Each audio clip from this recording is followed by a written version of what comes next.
The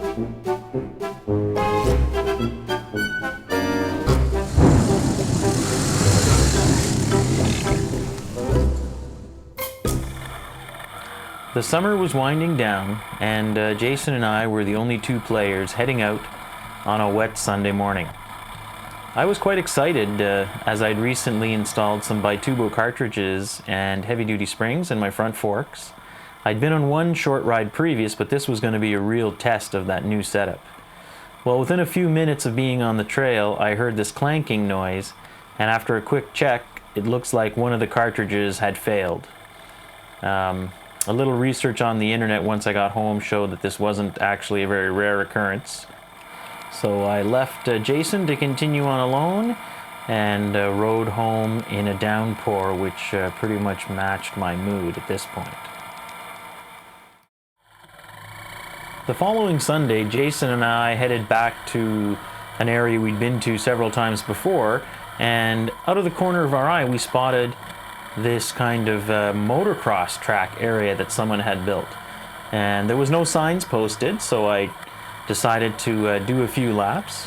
And I started off pretty conservatively, and then as I got a little more confident, I started to get a little bit of air off some of the easier jumps.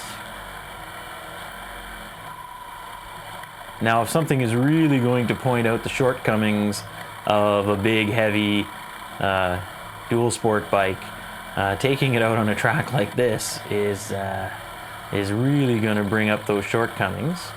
So after a few laps, Jason decided he was going to pull out his Nikon and take some action shots of me.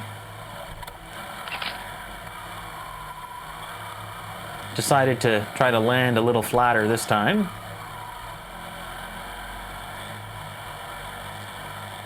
And on the last one, I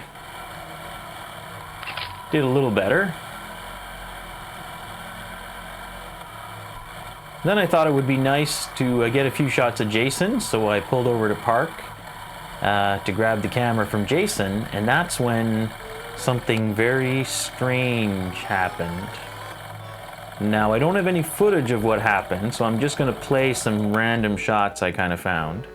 But this very angry man wearing a housecoat with a cigarette dangling from his lip appeared on a tiny child's four-wheeler and basically started berating us by telling us that he had built this motocross track and all of his neighbors hated his guts because of all the noise problems, and that us being there at 8 o'clock in the morning, 8:30 in the morning, riding around was going to make his neighbors hate him even more.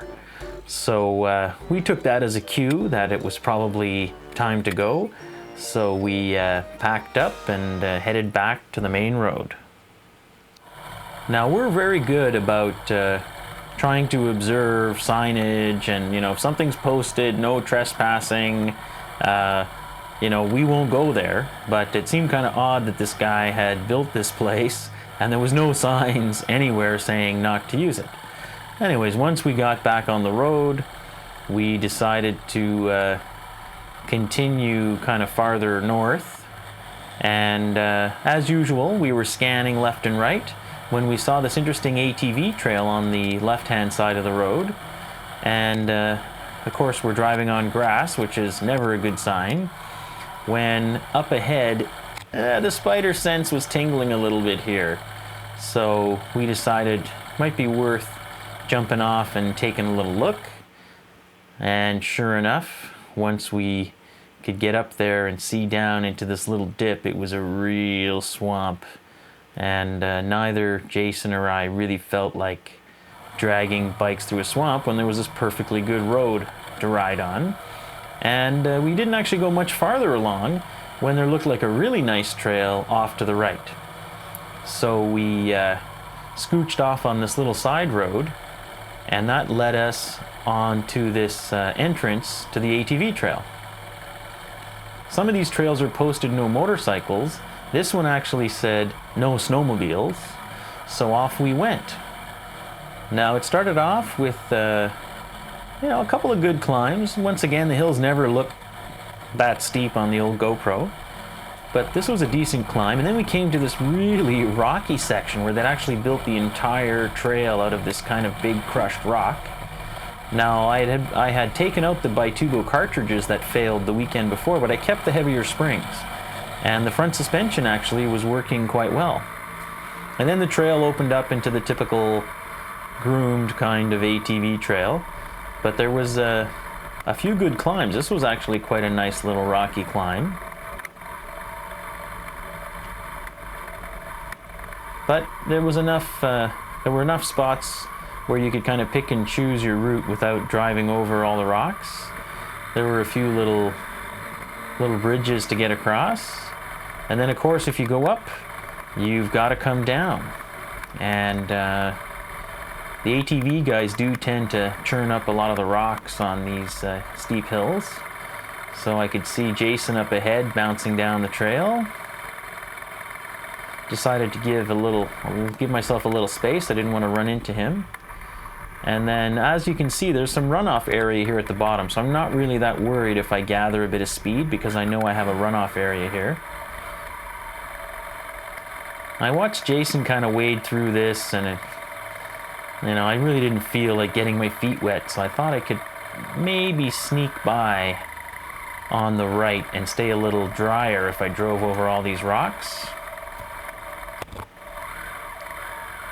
And didn't quite have enough speed and ended up stalling it here.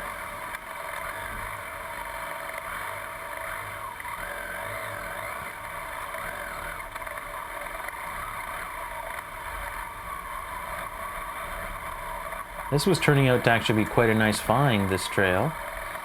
Now this looks like a very gnarly uphill, but one of the beauties of a motorcycle as compared to an ATV is you don't need a very wide trail to find a smooth route up. So we were able to kind of pick and choose our way up there and avoid most of the nasty bits. And this was followed once again by a downhill. Here you see us going over a big rock. When we first started riding, we used to really try to avoid those rocks. Now we actually tend to choose that as the preferred route. And we don't meet a lot of people on the trail early in the morning. Here we pass a couple of side-by-sides, so we try to slow down, give them a wave. They are the guys who tend to keep most of these trails open and build the bridges and cut down the fallen trees and maintain these little bridges like this. So we try to give them their due.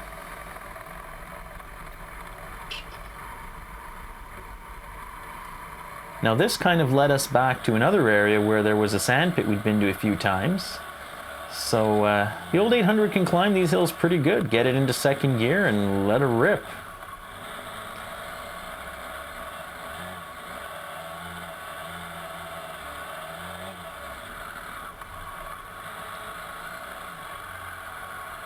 Once again, Jason was going to pull out the Nikon and get a few action shots. So I decided to give it a little more jam this time. Even got a little air on the front tire on that one. Now there's a whole big trail network that shoots off the back of this sand pit too. So it's kind of a nice starting off point. Then Jason gave me the Nikon and I managed to take a few bad pictures of him, including this one where even though it's out of focus you can kind of get the gist of what's going on. If you want to keep up to date on the new Awesome Players videos that are coming out, hit the subscribe button. Hit like if you like the video to let us know. You can also join us over on Facebook and at our website, and the information for those is in the description below.